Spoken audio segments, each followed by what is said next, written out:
আজকে আমার জন্মদিন আর বিয়ের পরে এটা আমার ফার্স্ট জন্মদিন। বিয়ের পর ১ম জন্মদিন ছিল, তাই বলে যে আমি খুব বেশি এক্সাইটেড ছিলাম, এটা একদমই এরকম না।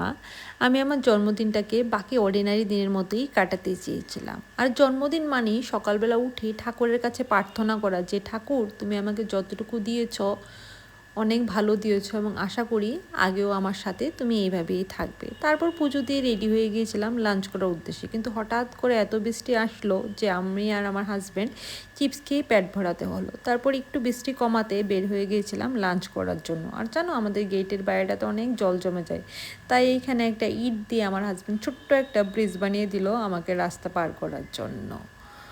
আর তারপর আমরা চলে গিয়েছিলাম লাঞ্চ করতে উদয়পুরের একটা রেস্টুরেন্ট কাম হোটেলে। আর জন্মদিন মানে আমার কাছে ভাত খাওয়া, সত্যি কথা বলতে। আর লাঞ্চে আমি অন্য কিছু না খেয়ে ভাতই খেয়েছিলাম। তারপর লাঞ্চ করার পর ও আমাকে বলল, এবার চলো তোমাকে শপিং করাতে নিয়ে যাব। আর এবছর আমি কোনো পার্টি ওয়্যার না কিনি, এরকম একটা কমফোর্টেবল ড্রেস কিনলাম যেটাকে আমি আগেও ক্যারি ফরওয়ার্ড করতে পারবো, মানে ইউজ করতে পারবো, কারণ ওই রকম অনেক ড্রেস কিনেছিলাম যেগুলিকে আর পরাই হয়নি। তারপর একটু দিদিভাইয়ের বাড়িতে গিয়েছিলাম, ওইখানে আমাকে 500 টাকাও দিয়েছিল আর কার্ড দিয়েছিল যেগুলি আমি শো করছি দিদিভাই, কিন্তু ওইগুলি রেকর্ড করা হয়নি। তারপর চলে এসেছিলাম আমি আমার নিজের বাড়িতে। আর এইখানে এসে আমাকে আমার নিজের বার্থডের ডেকোরেশনটা নিজেকেই করতে হলো। অবশ্য হেল্প আমাকে দিদি আর আমার হাজব্যান্ড করেছে। আর এইখানে আমার হাজব্যান্ড বেচারার বেলুন ফুলাতে ফুলাতে হালাত খারাপ, কারণ ওই একমাত্র বেলুন ফুলাতে পারে। আর বর্দি জাস্ট ট্রাই করছে বেলুন ফুলানোর, কিন্তু তারা হচ্ছে না, আর আমি তো পারি না। তারপর এখানে সুন্দর করে আমরা গুছিয়ে নিয়েছিলাম। আর এইখানে দেখো, লাইট আর উইদাউট লাইট দুইটাতেই আমি ভাইব চেক করেছি। তারপর এখানে আমার হাজব্যান্ডের আনা ক্রাউনটা আমার বড় বোন আমাকে পরিয়ে দিচ্ছিল।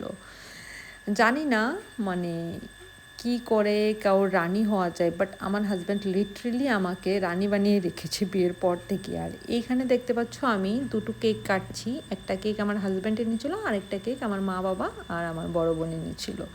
আর এটা আমার জন্মদিনের প্রত্যেকবারের রিচুয়াল, কেক কেটে সত্যি কথা বলতে আমি নিজে আগে খাই, তারপর অন্যদের। আর এখানে সুস্থ স্বাভাবিকভাবে কেক খাওয়াচ্ছিলাম, কিন্তু আমার হাজব্যান্ড আমাকে না ভরিয়েও ছাড়বে না। সত্যি কথা বলতে আমাদের যে সম্পর্কটা হাজব্যান্ড ওয়াইফ থেকে বেশি বন্ধু বান্ধবের।